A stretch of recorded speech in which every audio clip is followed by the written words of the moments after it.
started undoing me from the inside. So I started spiraling down into a major breakdown, and I was food was my comfort. I became addicted. I developed a serious addiction to food. There were some nights that it was 12 o'clock at night and I couldn't sleep. As you and I know, and there's a lot of information now coming up to the surface about how um, food is like a drug, and the chemical reactions it causes in the brain and inside the body, that it's quite shocking and disturbing, to say the least. And I would beg my husband at 12 o'clock at night to drive me to Tim Hortons to buy 2 bagels, and it wasn't until I ate the bagels that I managed to sleep. Mm. And then it was a very dark moment in my life.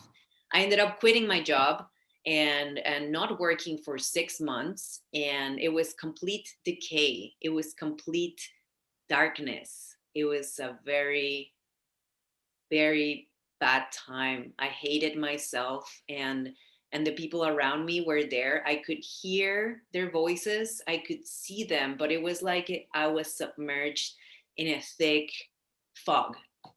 And yeah, it's a very dark moment in my life, but I'm thankful for it, because without it I wouldn't have become the person that I am. So I acknowledge the strength of who I was in that moment, even though in that moment I felt weak and worthless. But right now I can acknowledge the strength that I had in that moment to go through that experience, so that I can discern, so that I can have this experience of light and dark in my life. And yeah, that ended up taking me to competing in a bodybuilding show. How did you even hear about this competition? Okay, you're gonna love this. This is a fun story. So I realized that it, I wasn't just being darkness to myself. My darkness was starting to pull others into my hole. And that is when that realization, I was not okay with that. One thing is to pull myself into my own darkness, but another one is to cause those who I love the most to fall into it. So I started, my husband at that time owned a small workout facility, and this was 11 years ago. So it they weren't as popular or as prominent as they were, about a year or two ago, before the pandemic started, right? So he owned a small facility, and I decided to start becoming a better version of myself. But think of the absolute worst that I've ever been. I started to take the small step of just showing up at the gym and trying to complete an 11-minute CrossFit workout, which was ridiculous, because CrossFit at that moment, it was very intense. An 11-minute workout, giving your 100% from not having done anything. Yes, it felt horrible. It was so painful in my body. But on one of those times that I showed up for the workout, I saw there was the wife of one of my husband's clients there. And I swear I saw what I described to be a statue of a Greek goddess that had stepped down from her pedestal into the gym. And I knew these people existed. I had seen them in magazines, in fitness magazines, but one thing is seeing them in the two-dimensional flat magazine, and another one is seeing the person like it's real. I could not believe my eyes. In And the magazine, you think, oh, maybe this is photoshopped. Like, is this real? But then you saw them. yes, yes, like that. And that is, it's so interesting, because the aspect of interacting online with someone in person, I'm an in-person person. It's completely different. It changes you in other ways. So seeing this woman in person shocked me to the core. And then fast forward a couple months later, we had started building a small relationship, her and me, just chatting with each other. And one day she told me, "You're so beautiful. What are you doing to yourself?" And there was this ego part of me inside of me that went like, oh, why is she saying that? How she dares to say that? But that was inside me, inside my head. That was the first moment that a part of me started listening to someone else. And so four there were 3 other friends that were working out in the gym that decided to sign up for a fitness show. and she offered to train me. I accepted. I said yes. I had no idea what I was getting myself into, but I just knew that if she told me to crawl on the mud and eat grass, I would do it, because just looking at how the past 2 years of my life have been compared to the possibility that I could be like her. And that's, again, the other aspect of my ego saying, if I had her body, what wouldn't I do in this life? What couldn't I get? Who couldn't I, I could be anything I wanted. So that is what sparked the desire to compete.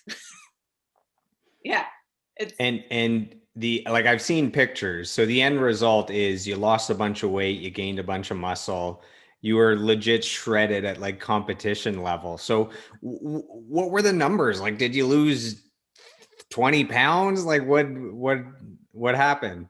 so I am 5'3", and my usual weight is around between 125 and 130. So before the transformation, I had hit close to 155. The the problem is that it was close to half of my body weight, like 50% body fat. So that is very it's just a lot of body fat in a small frame. And I'm also hypermobile. Like if I show you my elbow, Oh hypermobile means wow. just after it. You'd be a good UFC fighter because you'd never tap out in a submission because it wouldn't I even hurt. Yeah, yeah, Yeah, yeah. I just wiggle my way out. But that makes my tissue very unstable as well. So carrying very little muscle, a lot of fat, my posture was starting to curl in and decay. And so then for my first show, which by the way, I hated it. I hated that experience, and I I swore I would never compete again. But I went from almost 150 to 117 in a period of 4 months. So knowing better, I would say that it's very extreme. I do not recommend it. Now I have a different approach of honoring the body and understanding, the natural process of change. But back then I was also younger. So, a young body can take a lot. So I did it. And then it took me 3 years to build a good amount of muscle in a natural way, for it to look like I was a higher level competitor. And my competition weight is usually around 111 and 9% body fat, between 9 and 13% body fat.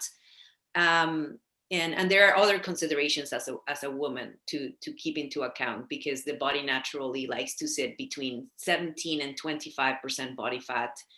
And now that's open to big debate, right? There's a lot of imbalances due to the misuse of food and nature that we have nowadays. But yeah, those are the numbers, because I'm sure you and our listener is curious to know.